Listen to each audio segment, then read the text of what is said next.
Hello, FewCandy here, and welcome to a first look of City Skylines 2. This is a beta early access version of the game, so please do bear in mind that some things may change by time of release. But we're just going to start a new city today. I'm going to walk you through the process of getting up to that 4th milestone, Grand Village. So let's dive in and we'll start a new game. And we're greeted by these lovely 10 maps which come with the base game. My first thought, honestly, when I load all of these is they generally look, unfortunately, the same. Like, we no longer have our tropical, boreal, temperate themes that we had with CS1. We've just got North American and European, and honestly, that makes no difference to the look of the map. I think the trees are slightly different between the two different themes, and roads look different, but the actual grass texture, the cliff texture, things like that is the same across all of them. To me, that's a little bit disappointed. Like, I can't get that really dark boreal vibe that I really love in CS1. But the actual map landscapes are really stunning. Like, the mountains look so much better. And there's a whole variety of maps, from things that are pretty flat, like Lakeland, up to things that are very mountainous, like Windy Fjord. So there's a map really for everyone on this. Lots of water, less water if you want. But the one we're going to go for today is Sweeping Plains. And then within here, we can just randomise our name, which I quite like now. I mean, it doesn't really matter, so we're just going to go for Fewville the first. And I did ask you on a recent premiere which theme you'd like me to use. European was by far the most popular, so we're going to go for that there. I don't actually want left-hand traffic. I don't play with that. I don't want natural disasters, and we definitely don't want everything unlocked or unlimited money on. And I don't need the tutorials. Obviously, if you're new to the game, you may find it handy to select that. So it gives us a bit of information about it here in terms of how much fertile land, forest, the outside connections we've got. We've got everything on this map, so there's no problems there. And really nicely, the temperature varies in the climate from negative numbers up to quite warm numbers. So it does mean at winter we will get snow, which is quite exciting. But it's also Southern Hemisphere, so it means we're going to get winter a little bit sooner than any of those Northern Hemisphere maps. So here we have landed in the map, and yes, this is it. If I just press play, things kind of brighten up and the water sorts itself out, and I'll just hit pause again before we start our city. But you can see immediately these mountains are vastly improved. Let's get rid of the UI for a second. The shapes of them just look an awful lot better. They are very one-dimensional in the colour though. Like, I'd like a little bit more green or maybe a variety in the rock texture, really. That's where I think modded themes are going to come in handy really for this game quite a bit, but they're a vast improvement. And the landscapes are a vast improvement on CS1. Like, look at this nice little interchange actually. Let's focus on this. Got these sunken highways. We'll be coming onto all these road tools. Probably not highways today because we do need to get up in the milestones to unlock them. But we get things like this, like actual proper lane maths making sense, like bit of node controller built into the game ultimately there. And yeah, this is a massive improvement on those horrendous CS1 vanilla interchanges that we started with. We do have pretty bumpy highways, so yeah, that's not really been fixed. And also the landscape is relatively bare, like you don't start with that many trees, but there are nice features, I would add, like this little castle up here. This is particularly nice. I like this one. And the trees do look an awful lot better. Like, we're not greeted with those awful CS1 vanilla trees anymore, although they do still sway when the game is paused, which is slightly odd. So much like Cities 1, we get roads, power and water. However, one major upgrade, and thank God for this, we get access to landscaping tools right off the bat. And these are vastly improved actually, so you can change the brush size much more fluidly. You can get huge ones, you can go even larger than that, you can get really small little brushes. And brush strength, again, is much more kind of sensitive and much more fluid than it ever used to be in Cities 1. So that is a massive improvement. So you can literally come in right off the bat and shape the landscape exactly how you want to do it, which is super duper cool indeed. And also, it's free. It's free. So like, actually up here, I am actually going to add in a little bit of a hump. And then we can get our smoothing tools. And it's not costing us a single penny. Like, we're still on 500 grand here. You also start with a much more healthy budget, I've noticed, than Cities 1, which is nice to see as well. There we go, we've got a little hump. We can flatten the whole land out. We can completely reshape it. We can basically redraw the map, obviously, within our starting tile right when we start a city. So that is a major upgrade. We also have trees right off the bat too. Now let's just talk about the tree mechanic. As you will have seen from dev diaries, trees grow over time. So we've got a big alder here, which is plopping in as a tiny little baby alder. Now, I don't know if I love this or not. Like, I think it's a really clever mechanic and obviously realistic to kind of true life. However, like, if I'm detailing, I just want like a nice big tree in there. I don't want it to grow over time. I want to see what it looks like. But we also get a tree brush. Oh, yes, major upgrade, major upgrade. However, we can still only add one tree at a time, and then you can only delete one type of tree at a time as well. So like here, you know, I'm right clicking to delete the trees. I can't delete these little ones that I've already put in here, the alders. I don't even know what they are. See, I can't delete them unless I pick that specific type of tree. So that's a little bit frustrating, but much, much better improved with the forest brush option here. Would be good if we could add multiple types of trees in, but big upgrade on the game mechanics. The other thing I'm finding as well is the collision mesh is quite large for these trees, so it's quite difficult to get like a dense forest in. We wanted these big trees. Yeah, it's a little bit tough to get that in. Like, that's pretty much as close as we can get them, which doesn't really lend itself to a big dense forest, but it is what it is. So let's talk roads, and I am restricted to 30 minutes on this video, so there will be a lot of cutting as things grow so that we can really get to grips with the main game mechanics as we go. But the road tools are so much better. So look, we've got so much more information on our road. The fact that it's got the elevation on is a huge, huge step up, so we can actually see if we're going up or down. There's one major thing. We don't get contour lines in Cities 2 at the moment. I'm hoping that that will be a change that they bring out prior to release, or later on at least, because it's very, very difficult to actually see where the landscape slopes in places and to bring your roads around them and kind of respect the topography in that sense. So it can be a little bit tricky, but yeah, you'll see the snapping is very fluid. Like, we don't have the node function that we had in Cities 1 anymore, so it's really, really nice and fluid here. And you can snap in nicely. You can, of course, turn all snapping off, and then it's like very, yeah, you kind of almost road anarchy style. Like, we can draw a road in like that. I mean, it looks crap, so we won't. But it gives you a lot more options with your roads. And the thing that I'm particularly loving about this as well is elevation step is a lot more controllable here too. So we can go right down to a step of 1.25.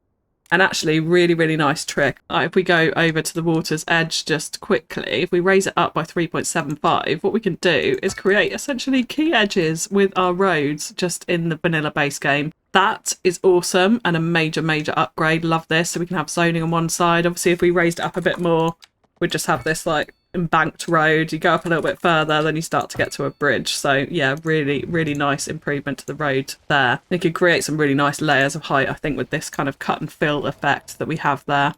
Yeah, the road tools are nice and fluid, so very similar to what we had in Cities 1, really, in terms of like the curvature and the straight road segments. Again, just a little bit difficult to really see the terrain I'm finding at the moment, but I'm enjoying using this placement. I think this is the key major upgrade that we have had with CS2. So yeah, a ton more information, better snapping options.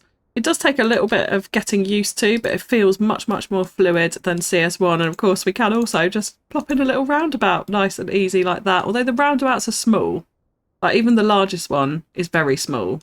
So if you want any kind of sizable roundabout, you're still going to have to go ahead and draw those in manually. So in the interest of time, I'm going to click my fingers and we'll have our road network laid out just like that. And I have also plopped in the basic starting services. So we've got a couple of windmills over here, and all you need to do to connect those in is add in just a small local electric cable between the two of them and then into the road. So obviously the new mechanic of electric and water running under the roads. Very handy indeed that you don't have to worry about that. And it also means you can see you can zone really far apart and the electric and the water is going to reach it. You just have to bear in mind it doesn't travel under highways, so any highway roads won't have that connection. You'll have to add your own power lines. But I think wind power is probably the most efficient to start off with. 2 wind turbines produce more than enough to power a relatively large city actually. And I've also added in a transformer over here, which is connected to our outside connection power lines so that we can sell off any extra electricity while we make it. So I'm going to hit play because you will have seen I have zoned in a little bit of residential, a little bit of commercial, and a little bit of industrial here as well. So we can start to see these come in. And I was super excited when I saw that there were cranes in the construction at first, but honestly, it's pretty underwhelming. Like, I think they did a better job in CS1 with the scaffolding coming up and houses built in. It's a little bit disappointing, I won't lie. But it's cool to kind of see cranes, and I think as we get a skyline, having those cranes above the skyline for new tower blocks building in will be pretty cool. They're also ridiculously oversized for some of these low density housing that's coming in here. Now as well, before I even pressed play or had a single building spawn in, we already leveled up the first milestone to Tiny Village, which unlocks new map tiles, which are super useful. And also you get medium density housing right off the bat as well. We also have a development point. Now, you can kind of save these up to buy something that you particularly want, but obviously it's completely up to you how you do this. I'm actually going to go ahead and spend it on roundabouts because this tiny little roundabout in the middle looks ridiculous, frankly. So let's upgrade it to the largest one, which again, like I said, is still pretty small. I find them slightly underwhelming, but it is a very useful feature that we can actually add these in at all. I'm just going to make some of these roundabouts that I've put in a lot larger than they actually were. I think we'll make this one slightly bigger as well. I'll have the biggest one in the middle there.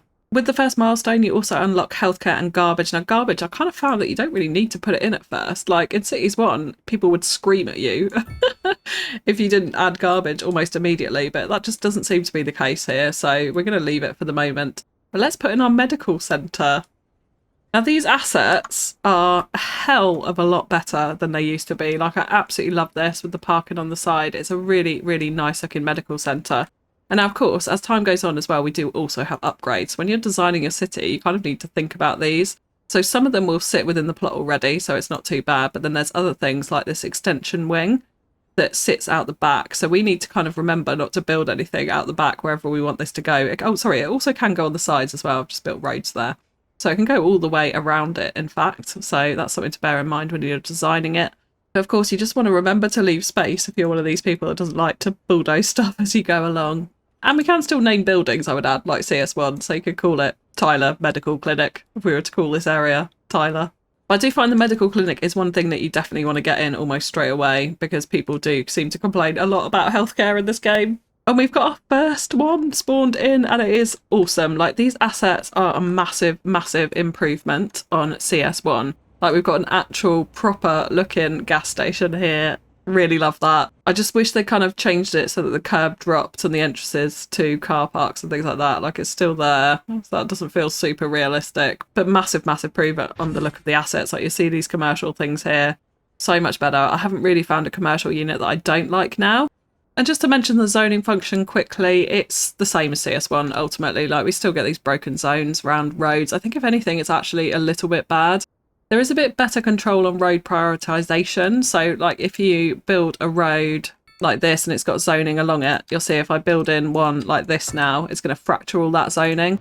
But if we add the zoning to it already, which it does happen in CS1 as well, but just not quite as strong as this, and then add this road in here, not to break those zones, it won't break them. So it just will, yeah, not zone on this side. So you can use zoning in before you put your roads in as a way to kind of control where you want your zones in. So you'll notice as well, we've already almost immediately got medium density demand. So I am actually going to go ahead and zone in some of our row housing, which again is really exciting. And this is where definitely controlled zoning is much more effective, like actually zone in with your hands, as it were, because you'll see, look, yeah, these are building on the side. I really want them facing this street. So we can control that if I delete them all out by just moving the zones on those roads, and they'll all zone in there. And then when we've got our side ones, then we can go ahead and zone in the smaller pieces on the end. So yeah, kind of an effective way to control it a little bit. So I'm going to let the city kind of grow up a little bit, and we'll get through a couple more milestones so that we can talk about some of the other features of the game. Okay, so we've hit a milestone 3, and with this we do get quite a lot of stuff. So you will notice as well, money is not an issue in this game, particularly in the early game at least. You just go up through the milestones very, very quickly. Now, I have zoned a lot quicker. You can actually make a much, much smaller city than this and reach level 3, obviously just by placing roads in, you level up. But with each milestone, you get a massive boost in cash. So even though we aren't actually making money per hour, we're still absolutely fine. Now with level 3, we get a lot more control over stuff. So we get things like taxation, and you can do this by education level, which I find a little bit weird because we're zoning in kind of low density, medium density, high density. Yet the taxes are controlled by education. And like in real life, this isn't the case. Like you could have a highly educated person decide to live in a tiny, pokey little low income flat and not get a good job. So it doesn't really make a huge amount of sense. So you can actually raise the taxes a hell of a lot higher than we ever did in CS1, and they won't really complain. So I'm actually going to whack this all the way up to 17% for everyone. I won't go into controlling them by residential zone at the moment, but that can help with demand for different types of zoning as well. Similarly with commercial, you get different taxes for all kinds of stuff. So if you want to start public transport, it's probably a good idea to whack up the tax on vehicles to stop people from buying cars in this instance. But again, like I'm just going to whack these up to 17% and we'll start making money. Yeah, so it is pretty easy once you reach this third milestone to actually make money, provided you haven't gone overboard with services by this point.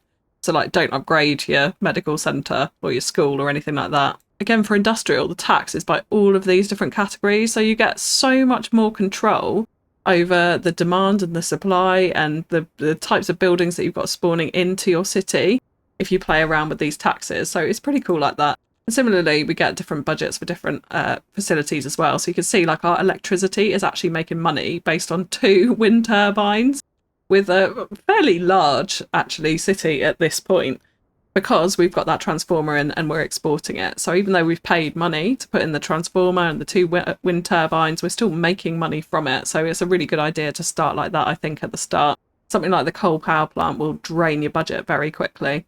For things like education, we could probably drop it a little bit. I mean, we don't need to because we're actually making money, so I'm going to leave it. But you can play around with these. But if you do drop the budget, it changes the efficiency on a building. So here you can see we're at an efficiency of 112, and employee happiness is what's adding to that. So people in our city are quite happy at the moment, even though we've not got a lot in here.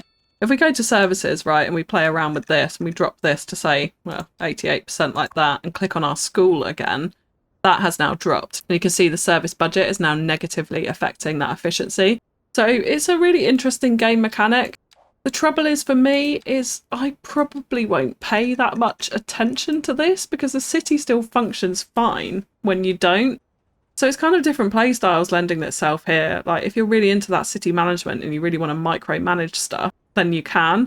I haven't really seen a massive like effect on the city as of yet when I play around with it. So it's kind of like the Financial Districts DLC to me. It's a little bit of a cool feature, but one that you sort of touch once and then you probably forget about as you're building your city. I'm much more interested in design, and unfortunately that is where this game falls a little bit flat. Which leads me on to talk about some other things that we've unlocked here. So we have unlocked specialised industry, and we've got stone mining and livestock farming. So let's start with our livestock farming. Now, the good thing with this is it doesn't need to be on fertile land, because you can see if we zoom out, we've got patches of fertile land around the place, and we definitely want to retain that because there's not actually a huge amount. So we want to keep those specifically for where we're going to put our fields. So I am actually going to go ahead and unlock these 3 panels at the bottom here, just so we've got a bit of extra room to play with. And I'm also going to unlock these 2 at the top. Still got 7 tiles we can unlock at this point, so you can grow out pretty quickly. And of course, you can unlock them anywhere in the map. So if I decided I want to create a farm over here, I could go ahead and do that, as long as I've got a road connection to get me there or to transfer onto the highway. Let's just give ourselves a little road network to play with here. So I'm actually just going to come out of here with some gravel roads, and yeah, we've got freeform on, so that will work nicely. And we're just going to create a little bit of a windy road, which is going to head through our farm fields, because this is a very cool mechanic of the game. So I'm going to add in one here. And yeah, like I said, it doesn't need to be on fertile land, so you can add it anywhere. We're going to draw out the area which the farm is going to sit on. Super duper duper cool. Like, much better than just plopping in the fields or even just zoning, which we had in base game CS1 if you didn't have the Industries DLC. And also you can snap these fields to the edges of roads, which is really nice indeed. We have this area of effect though around it, so we can't go beyond that, which is fine. Like, in the most part, there's no problem with that. So we're just going to create a bit of an interesting shaped field here. And we just finish it up like that. So this is our livestock farm. Now, initially, my thought is, yes, this is amazing. We've got essentially drawable fields. I need to neaten that up, obviously. But the livestock farm, what the hell is this? I've got buildings spawning in the middle of my field. Like, I find this weird, honestly, to say the least. Like, we've got some very, very shiny horses and a few cows in the same barn just in the middle of our field. And they're all over the place. So from a detailing perspective, the field, awesome. And when you come to do grain farms later on, you do just get the field without random buildings in it. So that's perfect for detailing. This is very weird to me. I find this odd, shall we say.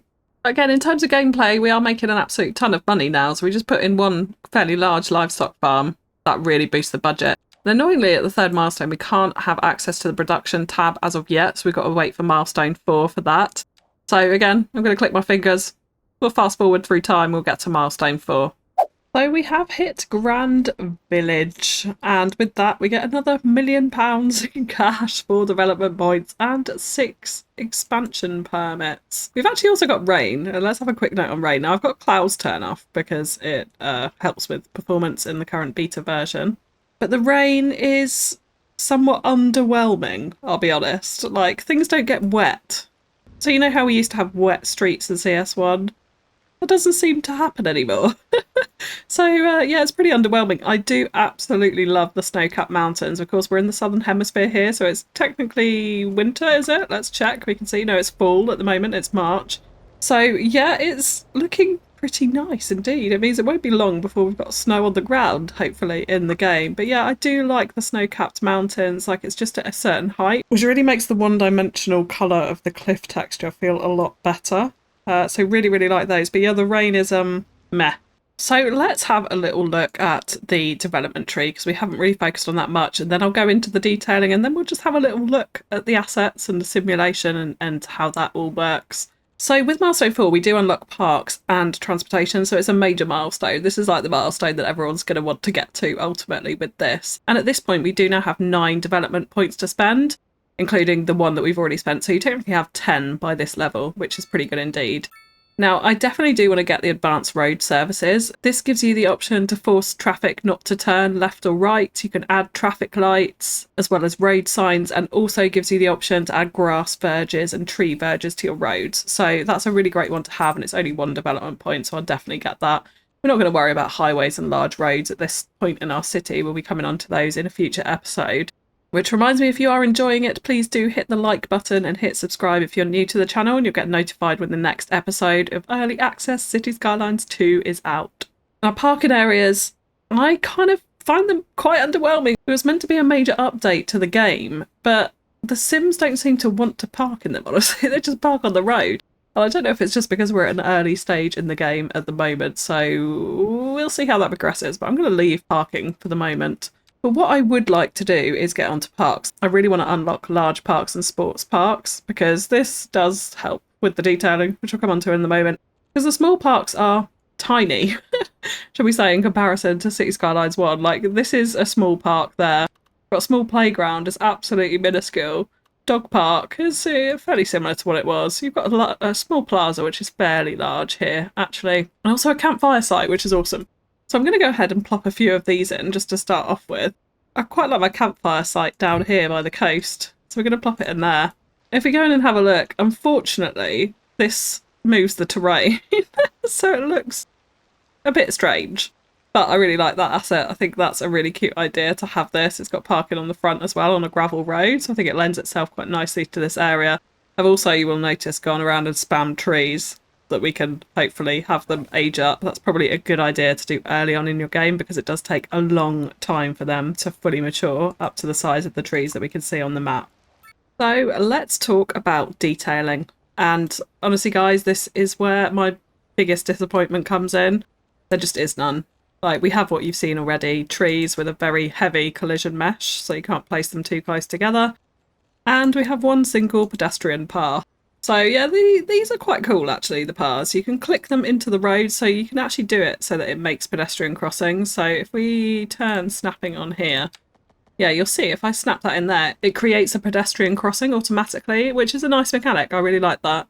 However, sometimes it can be a bit finicky, like we can't seem to snap it into the existing junction. So I tend to turn snapping off for this, and we'll just draw it across. But pedestrians can now use that and can now cross there. But there's no props, there's no rocks, there's no undergrowth. There's very little that we can do with open spaces, ultimately. It's just a huge disappointment. Even base game Cities 2 had rocks in it. So we can use parks quite creatively to fill some of these spaces. So I'm thinking maybe a little plaza in here would be quite nice. Let's put that in the corner of the space. Then we have got a few trees around. We could, of course, plop in a few more. Now that one will not fit in there. It's all about how the trees grow up, ultimately. So if they're going to grow up into a bushy tree, you're not going to fit it into a small space. So we can just do a line of little spruces there, and that will do. One thing that is quite nice is that the cultivated green bushes have a much, much smaller collision mesh. So you can place these in, but of course we don't have prop lines. So this is a very, very long process to detail out some of our areas, but we're just going to do one little hedge border like this.